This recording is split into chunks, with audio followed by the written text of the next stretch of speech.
बहुत समय पहले जब भारत के विशाल साम्राज्य अलग अलग रियासतों में बंटे हुए थे, तब हर राज्य का एक गौरव, एक पहचान होती थी। उनमें से एक था अमरगढ़।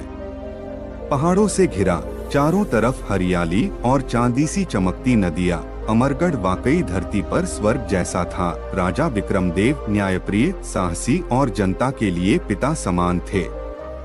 रानी चंद्रिका दयालु और विदुषी। रानी चंद्रिका धीरे से बोले, महाराज, राज्य की समृद्धि देखकर मन खुश है, पर एक अधूरापन है। हमारी संतान। राजा विक्रमदेव उनका हाथ पकड़ते हुए, चंद्रिका, विश्वास रखो, विधाता जब उचित समझेगा तब हमें यह सुख जरूर देगा। एक अमावस्या की रात महल के आंगन में तेज बिजली चमकी और एक वृद्ध साधु प्रकट हुआ। साधु बोले, राजन, तुम्हें एक पुत्र होगा, लेकिन उसका भाग्य आसान नहीं होगा।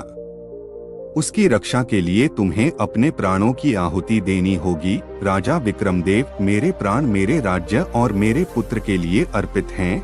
गुरुदेव। कुछ महीनों बाद महल में शंखनाद और ढोलनगाड़ों की गूंज के बीच राजकुमार आर्यवीर का जन्म हुआ।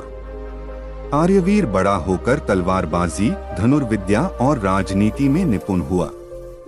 वह प्रजा के बीच लोकप्रिय हो गया। गुरुकुल से लौटते समय उसने देखा कि सीमा पर अजीब हलचल है। कालादुर्ग का शासक भैरव सिंह निर्दयी, महत्वाकांक्षी और लालची था। उसकी नजर अमरगढ़ पर थी। वह गुप्त रूप से षड्यंत्र रचने लगा। एक दिन शिकार पर निकले आर्यवीर की मुलाकात नीली चादर ओढ़े एक रहस्यमयी योद्धा मालविका से हुई। वह तलवार में इतनी निपुण थी कि आर्यवीर चकित रह गया। संवाद। आर्यवीर हंसते हुए, तुम कौन हो? स्त्रियां तो इतनी तेज तलवार शायद ही चलाती हों। मालविका, मैं वो हूँ जो अपने अतीत से भाग रही है और अपने भविष्य की तलाश कर रही है। महल का एक सेनापति जयसिंह गुप्त रूप से भैरव सिंह से मिला हुआ था। उसने रात में महल का द्वार खोल दिया और कालादुर्ग की सेना अमरगढ़ पर टूट पड़ी। युद्ध में राजा विक्रमदेव ने खुद तलवार उठाई। राजा विक्रमदेव बोले, आज मैं अपने राज्य के हर नागरिक के लिए लड़ूंगा, लेकिन वह युद्ध में घायल होकर धराशायी हो गए।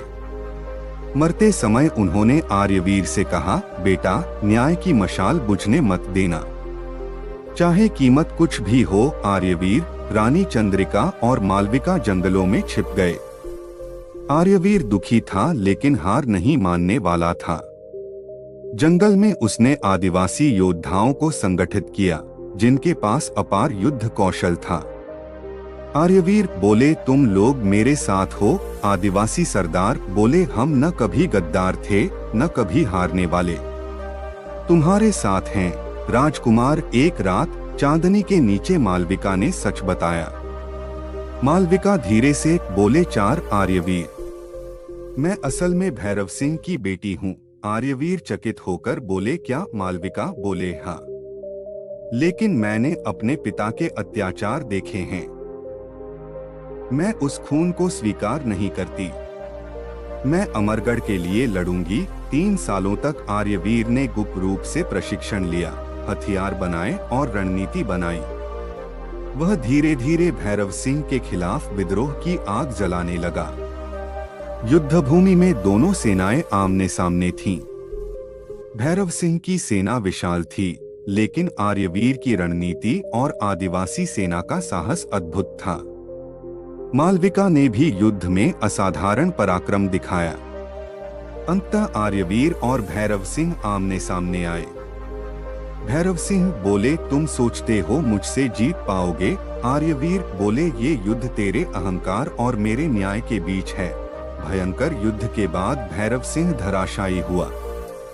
उसकी महत्वाकांक्षा उसी की मौत का कारण बनी। आर्यवीर अमरगढ़ का राजा बना। उसने मालविका से विवाह कर दोनों राज्यों को एक कर दिया। अमरगढ़ में फिर से शांति और समृद्धि लौट आई। इतिहास गवाह है कि जब कोई अन्याय के विरुद्ध खड़ा होता है तो उसकी जीत निश्चित होती है। और यही अमरगढ़ के अंतिम वंशज राजा आर्यवीर की गाथा हमें सिखाती है।